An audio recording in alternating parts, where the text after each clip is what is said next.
ایک بڑا پیارا افضل وظیفہ بتایا گیا، خود نبی پاک نے فرمایا افضل الذکر لا الہ الا اللہ۔ اچھا، کلمہ پاک کو نبی پاک نے افضل الذکر کہا۔ اگر میں اس وقت دنیا میں ہو سکتا ہے لاکھوں کروڑوں لوگ ہمیں سن رہے ہوں، میں آپ سے سوال کروں کہ کون کون یہ چاہتا ہے کہ مرتے وقت مجھے کلمہ نصیب ہو؟ تو شاید دنیا میں کوئی مسلمان ایسا نہیں ہوگا جو کہ میں نہیں چاہتا۔ میں مسجد میں کبھی کبھی بیان میں کہتا ہوں، سارے لوگ ہاتھ اٹھاتے ہیں، بڑے شوق سے اٹھاتے ہیں، اور واقعی اچھی بات ہے، تمنا ہے، بلکہ دعا کرتے ہیں اللہ مرتے وقت کلمہ نصیب کرنا۔ اور وہ بھی ایک حدیث پاک میں جو بشارت ہے نا کہ جس کا آخری کلام لا الہ الا اللہ ہوگا وہ جنت میں جائے گا، تو سبحان اللہ۔ لیکن پھر ساتھ ایک اور سوال کیا کرتا ہوں جو آج میں سارے ناظرین سے کر لیتا ہوں کہ یہ بتائیے آج پورے دن میں کتنی بار کلمہ پاک پڑھا ہے؟ پورے ہفتے میں کتنی بار پڑھا ہے؟ ایک مہینہ ہو گیا اس میں بتا دیں کتنی بار پڑھا ہے؟ یعنی حال یہ ہے کہ مرتے وقت سب کو کلمہ چاہیے، زندگی میں پڑھنے کے لیے تیار نہیں ہے۔ بھائی روز کلمہ پاک کی کچھ تو عادت بنائے نا، افضل الذکر کہا گیا۔ اور سبحان اللہ، علماء کا ایک بڑا پیارا کال میں نے سنا، اور امیر علیہ سنت بھی اس طرح کی گفتگو فرماتے ہیں کہ اپنی زبان کو کلمے کا عادی بناؤ، کیونکہ مرتے وقت زبان بھاری ہو جاتی ہے۔ سکرات کے وقت زبان میں بولنا، دیکھیں نا، اس کو اور آسان سمجھ لیں، جب سر میں درد ہوتا ہے، بخار ہوتا ہے، ہم کہتے ہیں مجھ سے بات نہیں کرو، میرا بالکل بات کرنے کو جی نہیں چاہ رہا، تو یہ تو کچھ بھی نہیں ہے جو سکرات کی سختی اور موت کے وقت نزا کا عالم ہوتا ہے۔ تو جس کی زبان کلمے کی عادی ہوگی نا، انشاءاللہ مرتے وقت بھی زبان پہ کلمہ جاری۔ تو پلیز افضل الذکر ہے یہ، پورا کلمہ پڑھتے رہا کریں، کم از کم 100 بار روز پڑھ لے، ایک تسبیح تو پڑھ لے۔ اور ایسا نہیں کہ اس وجہ سے صرف ہمیں مرتے وقت کلمہ نصیب ہوگا انشاءاللہ، لیکن روز پڑھنے پر جو اجر ملے گا، جنت کے خزانے ملیں گے۔ اور سبحان اللہ، جنت میں درخت لگانے کا بھی فرمایا کہ لا الہ الا اللہ پر جنت میں ایک درخت لگا دیا جاتا ہے۔ تو آپ تسبیح پڑھتے جا رہے ہیں، کلمے کے عادی بھی بن رہے ہیں، ایمان کا یوں سمجھیے کہ ایک مضبوطی بھی ملتی جا رہی ہے، اور ساتھ ساتھ جنت میں درخت لگتے جا رہے ہیں، تو ذکر کرتے جائیں۔ نبی پاک فرماتے ہیں کہ شعبان میرا مہینہ ہے اور رمضان اللہ کا مہینہ ہے۔ اس سے زیادہ ایک عاشق رسول کے لیے اس مہینے کی اور کیا سگنیفیکنس ہوگی،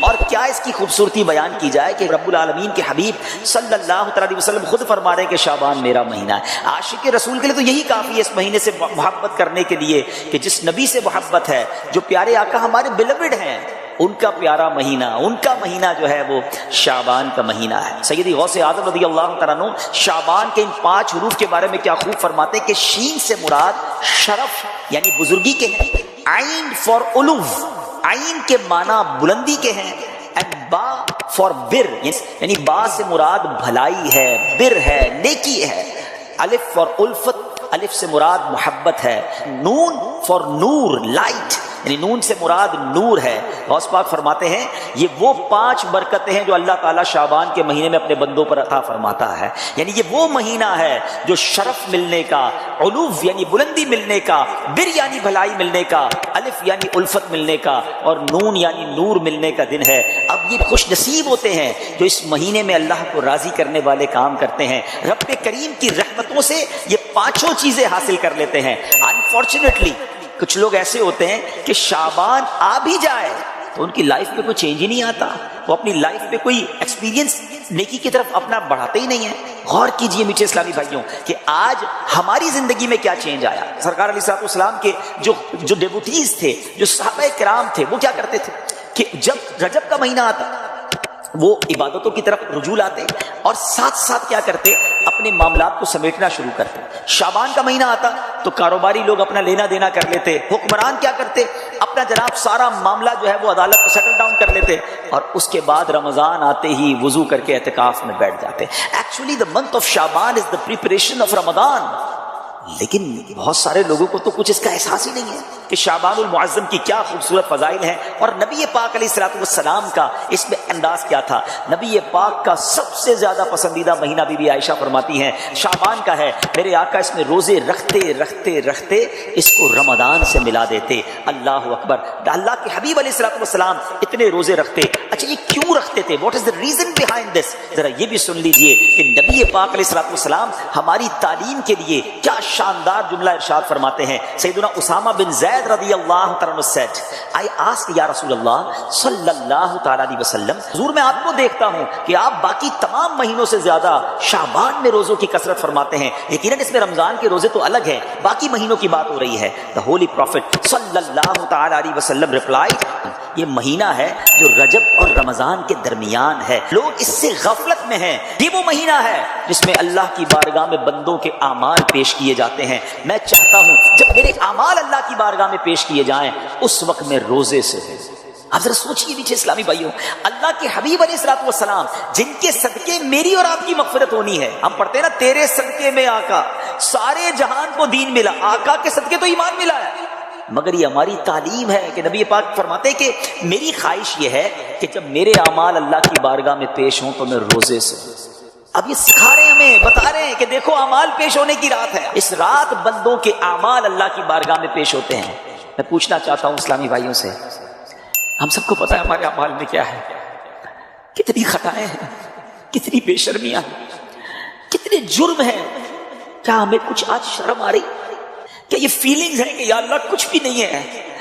آج ہمارے اعمال تیرے دربار میں آ رہے ہیں، ہم جانتے ہیں اس میں اپنے کالے کر دیے اپنے نامہ اعمال، کچھ نہیں مالک تیری بارگاہ میں پیش کرنے کو. اور میرے قریب ہم پہلے سے اس بات کا اقرار کرتے ہیں کہ ہم امتحان میں فیل ہیں، وی آر لاسٹ یا اللہ عز و جل. مگر مالک آج مغفرت کی رات ہے، آج رحمت کی رات ہے. اگر تیری رحمت صرف اچھوں پر برستی رہی تو ہم کدھر جائیں گے؟ آج گر گڑانا ہے میرے میٹھے اسلامی بھائی. آج کی رات وہ رات ہے، روایتوں میں مضمون ملتا ہے کہ آج آسمان دنیا سے یہ ندا دی جاتی ہے کہ ہے کوئی مانگنے والا کہ اس کی مراد پوری کی جائے، ہے کوئی مغفرت کا طلبگار کہ اس کو اس کی مغفرت کر دی جائے، ہے کوئی توبہ کرنے والا کہ اس کی توبہ قبول کی جائے. آج تو اعلان ہو رہا ہے نا، لیکن کیا ہم اس کیفیت میں ہیں کہ ہم اللہ کی بارگاہ میں اس طرح گر گڑا رہے ہیں کہ مولا بس آج معاف کر دیجیے؟ ورنہ حالت تو یہ ہے، وہ پنجابی شاعر لکھتے ہیں نا، جے میں ویکھا عملہ بلے کچھ نہیں میرے پلے، کچھ ہے ہی نہیں، ایوری تھنگ لاسٹ. ہم نے ساری زندگی بیکار کاموں میں تو گزاری، نیکیاں کی تو اس میں اخلاص نہیں، ریاکاری. جے میں ویکھا عملہ بلے کچھ نہیں میرے پلے، پر جے ویکھا میں رحمت رب دی بلے بلے بلے. اس رات کا احادیث میں کس انداز سے ذکر ہوا.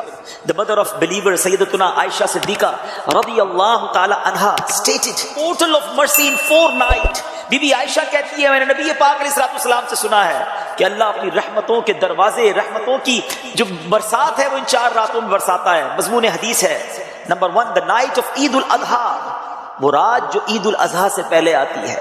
نمبر 2 the night of عید الفطر، جس کو چاند رات ہم کہتے ہیں، رمضان کے بعد جو رات آتی ہے صبح عید ہوتی ہے. یہاں میں عرض کرتا چلوں کہ وہ رات بھی تو کچھ دنوں میں آئے گی، مگر اس رات کیا ہوتا ہے؟ طوفان بدتمیزی ہوتا ہے. یہ رحمت کی رات ہے، یہ مغفرت کی رات ہے. نمبر 3 بی be Ayesha said that 15th night of Shaban, as in this night the names of those destined to die this year. 15 شعبان کی رات، اور اس رات اس سال مرنے والوں کے نام بھی لکھے جاتے ہیں. آپ فرماتی کہ نبی پاک نے فرمایا اس رات اس سال میں کس کو کتنا رزق دیا جائے گا یہ بھی شب برات لکھا جاتا ہے، اور اس سال کون کون حج کرے گا یہ نام بھی شب برات لکھے جاتے ہیں. اتنی نازک رات ہے. 4th night 8 اور 9 ذوالحجہ کے درمیان کی رات، یہ 4تھی رات ہے جو رحمتوں کے دروازے کھول دیے جاتے ہیں، اور یہ عرفہ کی رات کہلاتی ہے. Dear Islamic brothers, how critical the 15th night of Shaban al-Mu'azzam is. کتنی نازک رات ہے. No one knows what will be predestined for him. Sometimes a person is heedlessly busy in these activities while mishaps are destined for him. لوگ غفلت میں ہوتے ہیں، انہیں پتہ ہی نہیں ہوتا کہ ان کے بارے میں کیا لکھا جا رہا ہے. ذرا غور کیجئے. It is stated in غنیۃ الطالبین، یہ وہ کتاب ہے جو سیدی غوث اعظم رضی اللہ تعالیٰ سے منسوب ہے. غوث پاک تحریر فرماتے ہیں The shrouds of many people are washed and prepared, but they are busy wandering around in the markets. Ghaus Pak کہتے ہیں کچھ کفن دھل کر تیار ہوتے ہیں مگر اس کو پہننے والے بازاروں میں گھوم رہے ہوتے ہیں. آپ فرماتے ہیں there are many people whose graves have been dug and ready, but they are busy enjoying themselves. فرماتے کچھ لوگوں کی قبر کے گھڑے خودے تیار ہوتے ہیں مگر وہ گھوم رہے ہوتے ہیں، وہ بازار میں مذاق مستی اور جناب گناہوں میں مصروف ہوتے ہیں. ایک بات میں آپ کو بس اس جملے کے تحت بتاؤں، پہلے بات پوری کر لوں پھر میں آپ کو پریکٹیکلی بھی سمجھاؤں گا. آپ فرماتے ہیں number of people are busy laughing although the final moment of their death is approaching.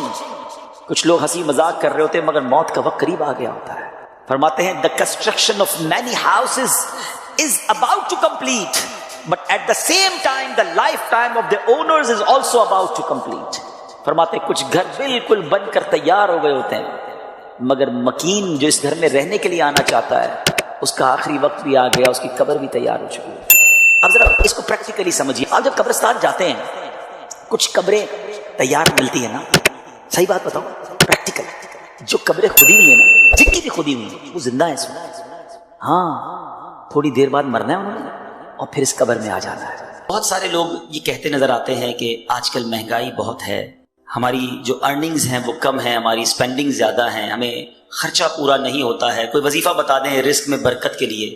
آج میں نے آپ کو وظیفہ بتانا ہے کہ کسی عام آدمی سے نہیں, خود نبی پاک علیہ الصلوۃ والسلام نے ایک صحابی رسول کو یہ وظیفہ بتایا. غور سے سنیے, بالخصوص اگر آپ کسی وجہ سے رزق کی تنگی کا شکار ہیں, آپ کو مہنگائی ستا رہی ہے اور آپ کی ارننگز اور اسپینڈنگ میں ڈفرنس ہو گیا ہے. نبی پاک علیہ الصلوۃ والسلام کی بارگاہ میں ایک صحابی رسول آئے اور عرض کرتے ہیں, اس حدیث کے راوی ہیں حضرت سہل بن سعد رضی اللہ تعالیٰ. آپ کہتے ہیں ایک شخص نبی پاک کی بارگاہ میں حاضر ہوا, اس شخص نے پیارے آقا علیہ الصلوۃ والسلام سے یہ کمپلین کی کہ حضور پیسے پورے نہیں ہو رہے, گھر بڑا ہے, کھانے والے زیادہ ہیں, میری روزی میں تنگی ہے. نبی پاک نے اسے رپلائی کیا دیا, نبی پاک نے فرمایا جب بھی گھر میں جایا کرو تو گھر میں جا کر سلام کیا کرو, چاہے گھر میں کوئی ہو یا نہ ہو, پہلی بات. پھر فرمایا اس کے بعد میری ذات پر, نبی پاک فرماتے مجھ پر درود پڑھا کرو. پھر تیسری بات فرمایا پھر ایک بار سورہ اخلاص پڑھ لیا کرو. اب میں ریپیٹ کروانا چاہوں گا, جس طرح آپ اپنے اسکول کالج یونیورسٹی کا سبق یاد کرتے ہیں, تھوڑا سا اس کو ریوائز کر لیں تاکہ آج یاد ہو جائے. 3 باتیں نبی پاک نے فرمائی. پہلی بات گھر جا کر سلام کرنا ہے, کیا کریں گے گھر جا کر, کوئی ہو یا نہ ہو. پھر اس کے بعد آپ نے نبی پاک پر درود پڑھنا ہے, پھر سورہ اخلاص پڑھنی ہے. یہ 3 باتیں نبی پاک نے صحابی رسول کو بتا دی. اب رزلٹ کیا, ریوارڈ کیا ملا, اس شخص نے ایسا ہی کرنا شروع کر دیا. آفٹر دیٹ رزلٹ کیا ملا, اللہ نے اتنے رزق میں برکت ڈال دی کہ اس کے پڑوسیوں اور رشتہ داروں کو بھی وہ بانٹنے لگ گیا. درود پاک سبحان اللہ, یہ ایک ایسا وظیفہ ہے کہ نہ جانے اس کے کتنے فوائد ہیں. آپ کو جو پرابلم ہے آپ درود پاک پڑھیں اس نیت سے, اللہ پاک اپنے کرم سے اپنے حبیب علیہ الصلوۃ والسلام کے صدقے اس پرابلم کو دور کر دیتا ہے. تو براہ کرم اگر میرا کوئی بھائی, میری کوئی بہن, کوئی ویور کسی طرح کی بھی رزق کی تنگی کا شکار ہے, یہ وہ وظیفہ ہے, یہ وہ فارمولا ہے جو خود نبی پاک علیہ الصلوۃ والسلام نے عطا فرمایا.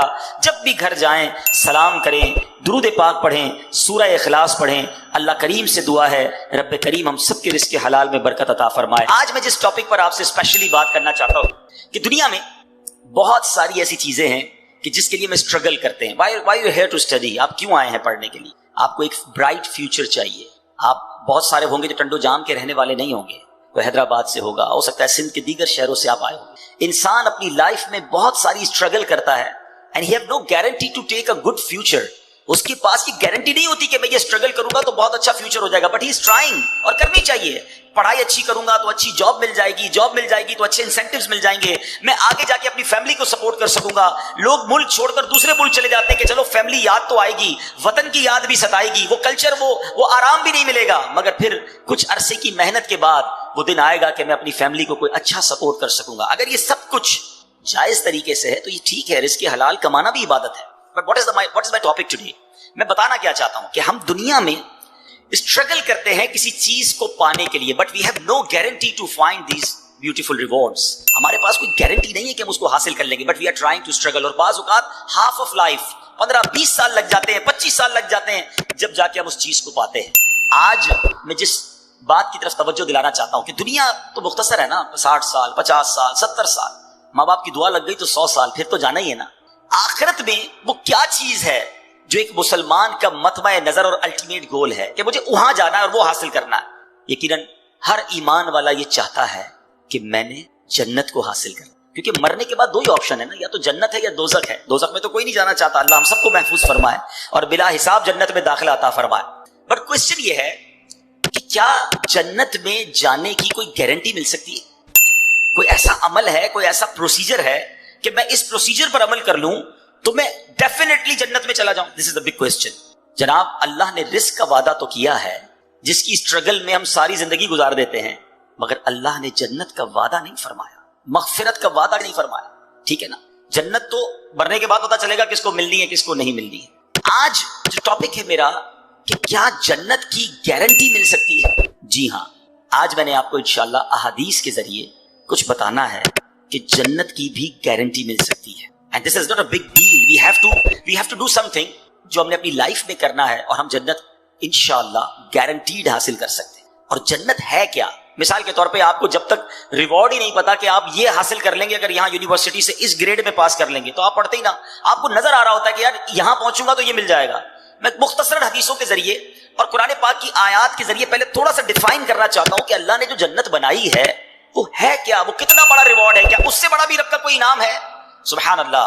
حضرت ابو ہریرہ رضی اللہ تعالیٰ عنہ اس حدیث کے راوی ہیں اور ترمذی شریف کی حدیث ہے، کہتے ہیں حضور ہم نے نبی پاک سے عرض کی یا رسول اللہ صلی اللہ تعالیٰ علیہ وسلم ہمیں جنت اور اس کی تعمیر کے متعلق بتائیے، جنت ہے کیسی، اس کے مکان کیسے ہیں، اس کی تعمیر کیسی ہے؟ دا سمری آف حدیث، نبی پاک فرماتے ہیں اس کی ایک اینٹ سونے کی ہے تو ایک اینٹ چاندی کی ہے، اس کا گارا مشک کا ہے اور اس کی کنکریاں موتی اور یاقوت کی ہیں اور اس کی مٹی زعفران کی ہے۔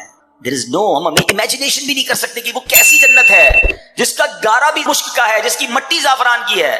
نبی پاک علیہ الصلوۃ والسلام ایک اور جگہ فرماتے ہیں، مسلم شریف کی حدیث ہے، حضرت ابو ہریرہ رضی اللہ تعالیٰ عنہ حدیث کے راوی ہیں، رسول کریم علیہ الصلوۃ والسلام نے فرمایا اللہ تعالیٰ نے ارشاد فرمایا کہ میں نے اپنے نیک بندوں کے لیے ایسی ایسی نعمتیں تیار کر رکھی ہیں جن کو نہ تو کسی آنکھ نے دیکھا ہے، نہ اس کی خوبیوں کو کسی کان نے سنا ہے، اور نہ کسی انسان کے دل پر اس کی ماہیت کا خیال گزرا ہے۔ اس کا مطلب کیا ہوا؟ آج میں آپ کو کہوں کہ دنیا کا سب سے اچھا گھر کون سا ہے، آپ انٹرنیٹ پہ سرچ کریں گے آپ کو دنیا کا سب سے مہنگا گھر نظر آ جائے گا۔ You can imagine, you can see the pictures of that beautiful house. میں کہوں گا بتاؤ دنیا کی مہنگی سواری کون سی ہے، آپ جناب کسی کا پرائیویٹ جیٹ نکال کے بتا دیں گے کہ دیکھیں یہ کتنی بڑی سواری، کتنی مہنگی سواری ہے۔ اچھا خوراک دنیا کی کون سی سب سے اچھی ہے، آپ سرچ کر کے مہنگے سے مہنگے کھانے میرے سامنے رکھ دیں گے کہ جناب اس 5 اسٹار 7 اسٹار ہوٹل کا کھانا دنیا کا سب سے بیسٹ ہے، because we have to chance to see those pictures. ہم پکچرز دیکھ سکتے ہیں، ہم امیجن کر سکتے ہیں کہ رب فرماتا ہے، حدیث قدسی ہے، نہ کسی آنکھ نے دیکھا، نہ کسی کان نے سنا، نہ کسی ذہن کا خیال پہنچا، ہماری امیجنیشن سے بھی بیونڈ، ہم سوچ بھی نہیں سکتے۔ اللہ نے وہ جنت میں نعمتیں تیار کر رکھی ہیں، تو پھر کیوں نہ جنت کی تیاری کی جائے، پھر کیوں نہ جنت کے لیے اسٹرگل کیا جائے۔ اب سوال یہ پیدا ہوتا ہے کہ جناب ہم یونیورسٹی سے فارغ تو ہو جائیں گے، بڑی ڈگری حاصل کر لیں گے، مگر جس پوسٹ پر جانا ہے وہاں 4 ہی پوسٹ اویلیبل ہیں، 400 اسٹوڈنٹ میں سے 4 کو سیٹ ملے گی۔ کیا جنت بھی ایسا ہی ہے کہ ہم سارے ہی کوشش کر لیں، بلکہ دنیا کے سارے مسلمان کوشش کر لیں، تو کیا سلیکٹڈ سیٹس ہیں جنت میں؟ جگہ تھوڑی تو نہیں، اربوں مسلمان ہیں، کون جنت میں جائے گا؟ سبحان اللہ۔ سنو میرے رب کی جنت کتنی بڑی ہے۔ ترمذی شریف کی حدیث ہے، نبی پاک فرماتے ہیں کہ جنت میں 100 منزلیں ہیں اور ان میں سے ہر 2 منزلوں کے درمیان اتنا فاصلہ ہے جتنا زمین اور آسمان کے درمیان فاصلہ ہے۔ اب میرے رب کی جنت بہت بڑی ہے، اس کی جنت بڑی وسیع ہے۔ اب سنو، یہاں دنیا میں کوئی مہنگا لباس پہن لے ہم ڈی مورلائز ہو جاتے ہیں، مگر جنتیوں کا لباس کیا ہوگا؟ قرآن کہتا ہے وہ اس میں سونے کے کنگن پہنائے جائیں گے اور سبز کپڑے قریب اور کنادیس کے پہنیں گے، جنتیوں کو جنتی لباس پہنایا جائے گا۔ سنو، جنتیوں کی عمریں کتنی ہوں گی؟ ہو سکتا ہے دنیا سے کوئی 70-80 سال کی عمر میں جائے، کوئی بچپن میں چلا جائے۔ حدیث پاک کا مضمون ہے کہ اہل جنت سے کوئی چھوٹا یا بوڑھا مر جائے گا تو اسے جنت میں 30 سال کا بنا دیا جائے گا۔ سارے جنتی جو ہیں وہ 30 سال کے ہوں گے۔ سبحان اللہ۔ اب جنتیوں کا کھانا کیا ہوگا؟ قرآن کہتا ہے وَفَاكِهَةٍ مِّمَّا يَتَخَيَّرُونَ وَلَحْمِ طَيْرٍ مِّمَّا يَشْتَهُونَ، اور میوے جو پسند کریں اور پرندوں کا گوشت جو چاہیں۔ سبحان اللہ۔ نبی پاک علیہ الصلوۃ والسلام فرماتے ہیں جنتیوں میں جو سب سے نچلے درجے کا جنتی ہوگا، لوئسٹ گریڈ یا کیٹیگری کا جنتی ہوگا، اس کے ساتھ 10,000 خادم کھڑے ہوں گے، سب کے ہاتھ میں 2 پیالے ہوں گے، دونوں پیالوں میں ایک سونے کا ہوگا ایک چاندی کا ہوگا، ہر پیالے میں کھانے کی ایسی قسم ہوگی جو دوسرے میں نہ ہوگی، وہ آخر سے بھی ایسے ہی کھائے گا جیسے شروع میں کھائے گا۔ اس کو اس طرح سمجھیے، آپ کو بھوک لگی ہو اور بریانی آپ کو بڑی پسند ہو، آپ بریانی کا پہلی پلیٹ کھائیں گے بہت شوق سے، بڑی رغبت سے کھائیں گے، اگر دوسرا کھائیں گے تو اب پیٹ بھر چکا ہوگا، اتنی لذت نہیں آئے گی۔ فرمایا جنت میں بندہ جتنا کھائے گا اس کی لذت میں کمی نہ ہوگی، ہر نوالا پہلے نوالے جیسا ٹیسٹ دے رہا ہوگا۔ سبحان اللہ۔ اسی طرح جنتیوں کا مشروب کیا ہوگا؟ رب کا کلام فرماتا ہے یطوف علیہم ولدان مخلدون باکواب واباریک وکأس من معین